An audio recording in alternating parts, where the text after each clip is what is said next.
ഒരാളെ സംഖ്യയാവുന്നത് എങ്ങനെയാണ് കേരളത്തിൽ നിങ്ങൾ നോക്കി നോക്കൂ. കുറി തൊട്ടാൽ സംഖ്യയായി. ഇന്ത്യ പാകിസ്ഥാൻ യുദ്ധം ഉണ്ടാവുമ്പോഴോ ഇന്ത്യ പാകിസ്ഥാൻ ക്രിക്കറ്റ് മാച്ച് ഉണ്ടാവുമ്പോഴോ പോലും ഇന്ത്യൻ ടീമിനെ സപ്പോർട്ട് ചെയ്താൽ നിങ്ങൾ സംഖ്യയാണ്. നിങ്ങൾ തീവ്ര ദേശീയവാദിയാണ്. അവിടെ നിങ്ങൾ നരേന്ദ്രമോദി നല്ല പ്രധാനമന്ത്രിയാണ് എന്ന് പറഞ്ഞാൽ നിങ്ങൾ സംഖ്യയാണ്. തട്ടമിട്ട് നിന്ന് അമ്പലങ്ങളിൽ ഒരു പാട്ട് പാടും, പക്ഷെ അവർ പാടുന്ന പാട്ടിൽ മൊത്തം നമുക്ക് ഭക്തി കാണാൻ സാധിക്കും. ഇത് പരമപവിത്രമതാമി മണ്ണിൽ ഭാരതാംബയെ പൂജിക്കാം എന്ന് പറയുന്ന പാട്ടാണ്. ആ പാട്ടിൽ എന്താ പറയുക, ഹിന്ദുത്വ പ്രത്യയശാസ്ത്രത്തെ വാഴ്ത്തുന്ന വരികളൊന്നുമില്ല. അവരൊക്കെ സനാതന ധർമ്മത്തെ മനസ്സിലാക്കിയതിന്റെ ഒരു പകുതിയെങ്കിലും നമ്മുടെ നാട്ടിലുള്ളവർ അതിനെ മനസ്സിലാക്കിയിട്ടുണ്ടെങ്കിൽ വലിയ മാറ്റങ്ങൾ നമ്മുടെ സമൂഹത്തിൽ ഉണ്ടാകില്ലേ. ഹിന്ദു മതവുമായി വിദൂരമായ ബന്ധമുള്ള എന്തൊരു സംഗതി വന്നാൽ ഇവർ അറിയാണ്ട് അവർ അസ്വസ്ഥരാകും. ആചരണങ്ങളോ ഉത്സവങ്ങളോ ആയിക്കോട്ടെ, ഇവിടെ നടക്കുന്ന മാഘമകം പോലത്തെ ഉത്സവങ്ങളായിക്കോട്ടെ, ഇപ്പൊ നന്ദഗോവിന്ദ ഭജൻസിന്റെ പോലത്തെ ഭജനകളായിക്കോട്ടെ, ഗോറിയുടെയും അതിനുശേഷം മുഗളന്മാരുടെയൊക്കെ നേതൃത്വത്തിൽ പ്രത്യക്ഷമായിട്ടുള്ള ആക്രമണം ഉണ്ടായിട്ടുണ്ട്. ഈ ക്ഷേത്രങ്ങളൊക്കെ തല്ലി തകർത്തിട്ടുണ്ട്, വിഗ്രഹങ്ങൾ തച്ചുടച്ചിട്ടുണ്ട്, ആളുകൾക്ക് മേലെ മതനികുതി ചുമത്തിയിട്ടുണ്ട്. ഹിന്ദുവായി ജീവിക്കണമെങ്കിൽ ജസിയ എന്നുള്ള പേരിൽ നിങ്ങൾ പ്രത്യേക ടാക്സ് അടയ്ക്കേണ്ടി വന്നിട്ടുണ്ട്. നമ്മൾ ആധ്യാത്മികമായിട്ട് ഇപ്പോൾ കേരളത്തെ നമ്മൾ നോക്കുകയാണെങ്കിൽ വലിയൊരു മാറ്റം കേരളത്തിൽ വന്നുകൊണ്ടിരിക്കുന്ന ഒരു കാലഘട്ടത്തിലാണ് ഇന്ന് നമ്മളുള്ളത്. ഇപ്പോൾ കുറച്ച് ദിവസങ്ങൾക്ക് മുൻപ് നമ്മൾ കേട്ടതാണ് നന്ദഗോവിന്ദം ഭജൻസ്. വലിയ രീതിയിൽ കേരളത്തിലെ എനിക്ക് തോന്നുന്നു ഓരോ മനുഷ്യരുടെയും ഇടയിലേക്ക് അവരുടെ ഭജനകളെല്ലാം എത്തിച്ചേർന്ന ഒരു കാലഘട്ടത്തിലാണ് നമ്മളുണ്ടായത്. പക്ഷെ അപ്പോഴാണ് അതിലൊരു പൊളിറ്റിക്കൽ അജണ്ടയുണ്ട്, അനാവശ്യമായ വിവാദങ്ങളാണ്. എനിക്ക് തോന്നുന്നു അവരൊന്നും മനസ്സിൽ പോലും ചിന്തിച്ചിട്ടുണ്ടാവില്ല അങ്ങനെ ഒരു പെർസ്പെക്റ്റീവ്. അത്തരത്തിലുള്ള അജണ്ടകൾ കൊണ്ടുവന്ന് അതിനെ തകർക്കാൻ ശ്രമിക്കുക. നമ്മളെപ്പോഴും പറയും കുട്ടികളൊക്കെ ഇന്നത്തെ കാലത്ത് ഫോണിൽ അഡിക്റ്റഡ് ആണ്, അതല്ലെങ്കിൽ പുറത്തു പോകുന്നില്ല.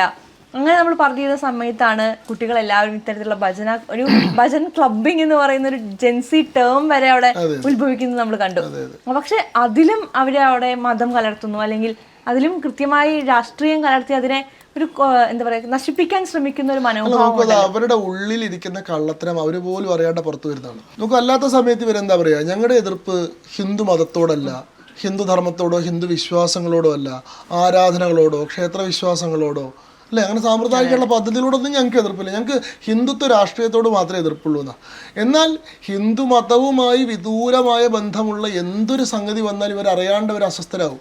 അത് ഹൈന്ദവ ക്ഷേത്രവുമായി ബന്ധപ്പെട്ട് നിൽക്കുന്ന ആചരണങ്ങളോ ഉത്സവങ്ങളോ ആയിക്കോട്ടെ, ഇവിടെ നടക്കുന്ന മാഘമകം പോലത്തെ ഉത്സവങ്ങളായിക്കോട്ടെ, ഇപ്പോൾ നന്ദഗോവിന്ദ ഭജൻസിൻ്റെ പോലത്തെ ഭജനകളായിക്കോട്ടെ, അത് ആളുകളുടെ ഉള്ളിലിരിക്കുന്ന ആ ഹൈന്ദവതയെ, ഹൈന്ദവീയമായിട്ടുള്ള ആ ബോധത്തെ ഏതെങ്കിലും നിലയിൽ സ്പർശിക്കുന്നതാണെങ്കിൽ, അവരുടെ ഹൈന്ദവമായിട്ടുള്ള വേരുകളിലേക്ക് അവരെ തിരിച്ചു കൊണ്ടുപോകുന്നതാണെങ്കിൽ, അവരുടെ ഉള്ളിൽ ഭക്തി പോലെ വിശ്വാസം പോലെയുള്ള സംഗതികൾ ഉണർത്തുന്നതാണെങ്കിൽ അത് അപകടമാണെന്ന് ഇവർക്കറിയാം. കാരണം ഇവർ ഈ പറയുന്ന പോലെ ഈ ഹൈന്ദവരുടെ ഒത്തുകൂടലുകളെ ഇവർ പേടിക്കുന്നുണ്ട്. തീർച്ചയായിട്ടും ഇവർ ഈ പറയുന്നത് പോലെ ഹിന്ദുമതവും ഹിന്ദുത്വം ഈ രണ്ടൊന്നുമല്ല, ഇത് പരസ്പര പൂരകമായ പരസ്പര ബന്ധിതമായിട്ടുള്ള സംഗതിയാണ്. ഇവർക്ക് നല്ല ധാരണയുണ്ട്, ഇവരങ്ങനെ അല്ലാണ്ട് നമ്മളെ പറഞ്ഞ് പറ്റിക്കുകയാണ്.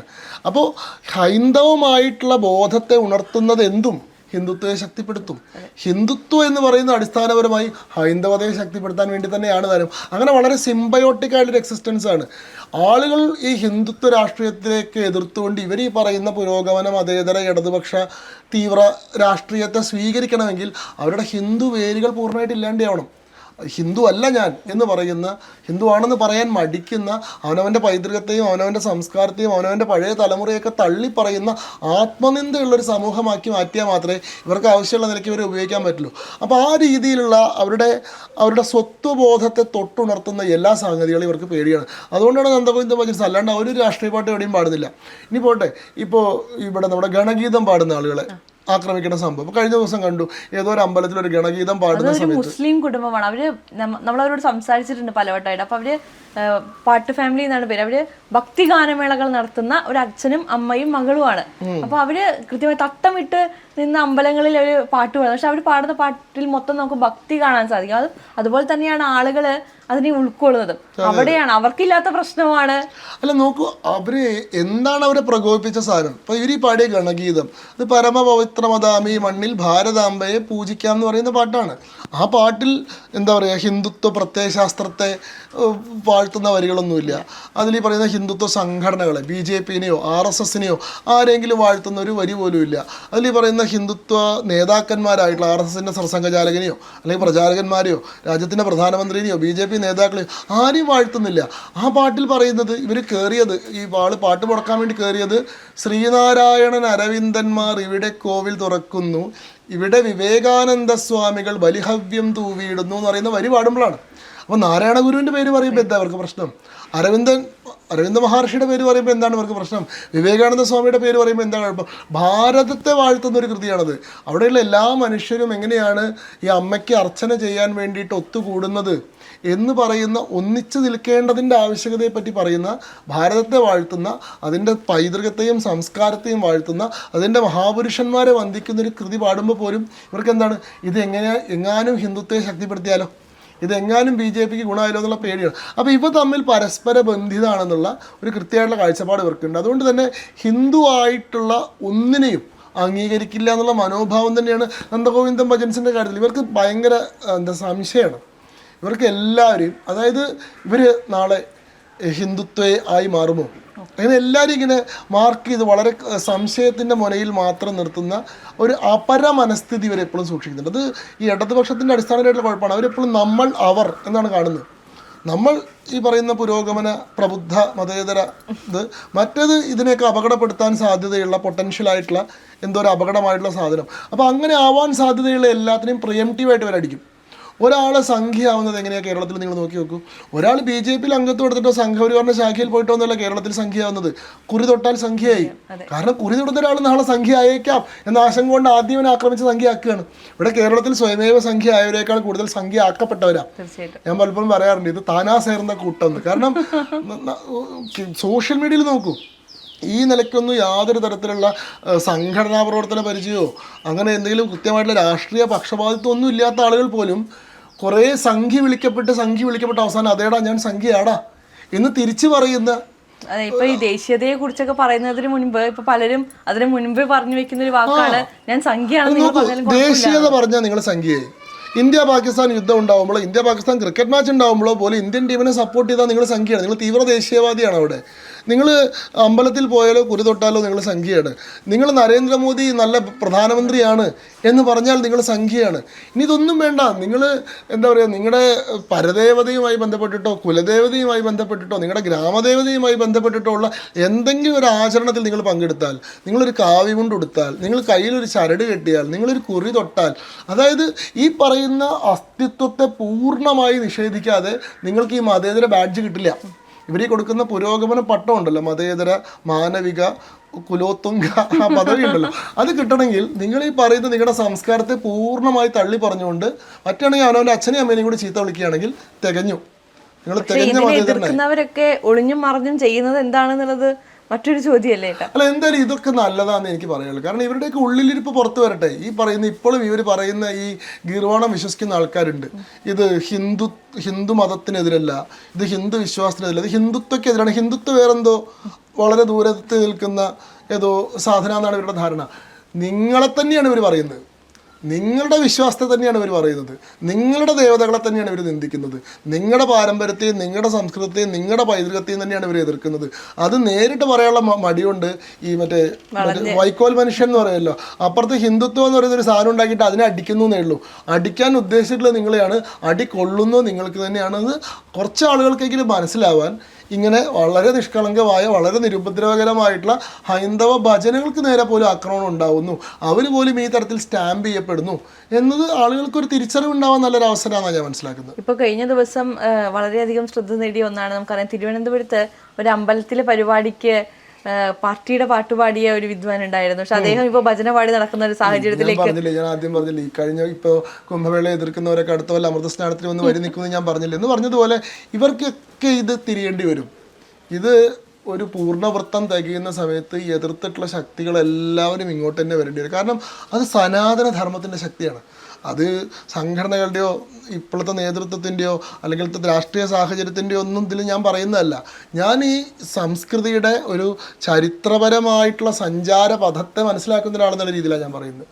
ഇത് പലപ്പോഴും പല വേദികളിലും പറഞ്ഞിട്ടുണ്ട്. അതായത് ഇത് ദുരന്തങ്ങളെ സാധ്യതകളാക്കിയിട്ടുള്ള ധർമ്മമാണ്, ഇത് പ്രതിസന്ധികളെ അവസരങ്ങളാക്കിയിട്ടുള്ള ധർമ്മമാണ്, ഇത് വെല്ലുവിളികളെ പുതിയ അവസരങ്ങളാക്കി മാറ്റിയിട്ടുള്ള ധർമ്മമാണ്. എല്ലാം തകർന്നു എന്ന് കരുതിയിടത്തുനിന്നാണ് ഇത് വീണ്ടും മുളച്ചു പൊന്തിയിട്ടുള്ളത്. ഇണക്കിളികളിലൊന്ന് അമ്പേറ്റ് വീണ ദുരന്തത്തിൽ നിന്നാണ് ഇവിടുത്തെ ആദ്യത്തെ മഹാകാവ്യം ഉണ്ടായത്. എല്ലാ മഹാരഥന്മാരും ഒന്നിച്ച് മരിച്ചു വീണിട്ടുള്ള യുദ്ധഭൂമിയിൽ നിന്നാണ് ഇവിടുത്തെ ഏറ്റവും വലിയ ഇതിഹാസം ഉണ്ടായിട്ടുള്ളത്. യുദ്ധഭൂമിയിൽ വെച്ച് അർജുനന് ഒരു ദൗർബല്യം ഉണ്ടായപ്പോൾ അയാളുടെ കയ്യിൽ നിന്ന് വില്ലൂർന്ന് വീണപ്പോൾ അത് ദൗർബല്യമായിട്ടല്ല, എത്രയോ തലമുറകളെ ജ്ഞാനം കൊണ്ട് പ്രചോദിപ്പിച്ചിട്ടുള്ള ഗീതയായിട്ടാണ് മാറിയത്. രാമനോട് ധർമ്മസങ്കടം ഉണ്ടായപ്പോൾ എത്രയോ തലമുറകൾക്ക് ധർമ്മോപദേശം കൊടുക്കുന്ന യോഗവാസിഷ്ഠമായിട്ടാണ് അത് മാറിയത്. എന്നതുപോലെ ദുരന്തങ്ങളെ സാധ്യതകളാക്കി മാറ്റാനുള്ള ശേഷിയുണ്ട് ഈ ധർമ്മത്തിന്. ഇത് എന്താ പറയുക, ചാരത്തിൽ നിന്ന് ഫിനിക്സ് പക്ഷിയെ പോലെ ഉയർത്തെഴുന്നേൽക്കാനുള്ള അതിജീവന വൈഭവം അതിൻ്റെ അടിസ്ഥാന സ്വഭാവമാണ്. കാരണം അത് സനാതനമാണ്. സനാതനം എന്നുള്ള വാക്ക് തന്നെ സൂചിപ്പിക്കുന്നത് ഒരിക്കലും അവസാനിക്കാത്തതെന്നാണ്. അനശ്വരമായത്, അകാലികമായത്, എല്ലാ കാലത്തും ബാധകമാവുന്നത്, എപ്പോൾ അവസാനിക്കുമെന്നോ എന്ന് ആരംഭിച്ചു എന്നോ പറയാൻ കഴിയാത്തത് എറ്റേണലാണ് ധർമ്മം. അതൊരിക്കലും അവസാനിക്കാത്തൊരിതാണ്. അതിൻ്റെ എല്ലാ ഘട്ടങ്ങളിലും അത് പലതരത്തിലുള്ള വെല്ലുവിളികൾ നേരിട്ടുണ്ട്. ഓരോ വെല്ലുവിളികൾ അതിജീവിച്ചിട്ട് ആ സാംസ്കാരിക ഗംഗ അതിൻ്റെ പ്രവാഹം തുടർന്നിട്ടുമുണ്ട്. ഈ കാലഘട്ടത്തിൽ ഉണ്ടായതിനേക്കാൾ വലിയ വെല്ലുവിളി 1000 കൊല്ലം മുമ്പേ ഉണ്ടായിട്ടുണ്ട്. ബക്തിയാർ ഖൽജിയുടെയും ഈ പറയുന്ന മുഹമ്മൂദ് ഓഫ് ഗസ്നിയുടെയും ഗോറിയുടെയും അതിനുശേഷം മുഗളന്മാരുടെയൊക്കെ നേതൃത്വത്തിൽ പ്രത്യക്ഷമായിട്ടുള്ള ആക്രമണം ഉണ്ടായിട്ടുണ്ട്.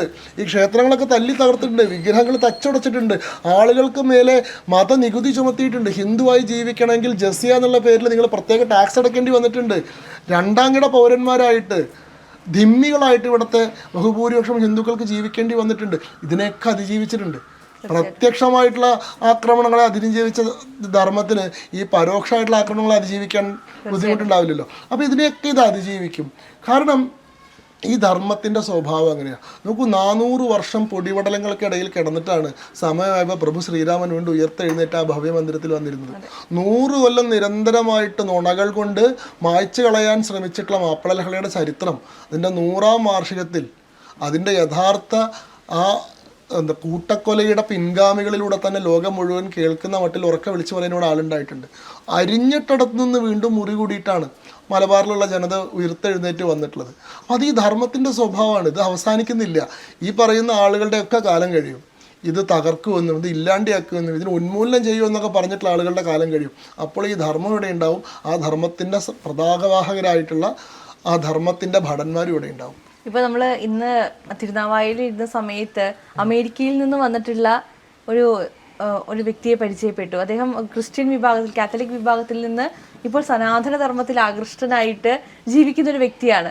അപ്പോൾ ഞാൻ ചോദിച്ചു, അവിടെ നിന്നിട്ട് എന്തുകൊണ്ട് ഇങ്ങനെ ഒരു മതം മാറേണ്ടി വന്നു? അപ്പോൾ ചോദിച്ചത്, സനാതന ധർമ്മം അത്രത്തോളം എല്ലാത്തിനെയും ഉൾക്കൊള്ളുന്നു. അപ്പോൾ ഞാൻ ചിന്തിച്ചത്, അവരൊക്കെ സനാതന ധർമ്മത്തെ മനസ്സിലാക്കിയതിന്റെ ഒരു പകുതിയെങ്കിലും നമ്മുടെ നാട്ടിലുള്ളവർ അതിനെ മനസ്സിലാക്കിയിട്ടുണ്ടെങ്കിൽ വലിയ മാറ്റങ്ങൾ നമ്മുടെ സമൂഹത്തിൽ ഉണ്ടാകില്ലേ? കാരണം അദ്ദേഹം നമ്മുടെ നാട്ടിലേക്ക് വന്ന്, കേരളത്തിൽ വന്ന് തിരുനാവായയിൽ നടക്കുന്ന ഇങ്ങനെ ഒരു സംഭവം നടക്കുന്നുണ്ടെന്ന് അറിയുമ്പോൾ അത് കാണാൻ താല്പര്യപ്പെട്ടു വരികയാണ്.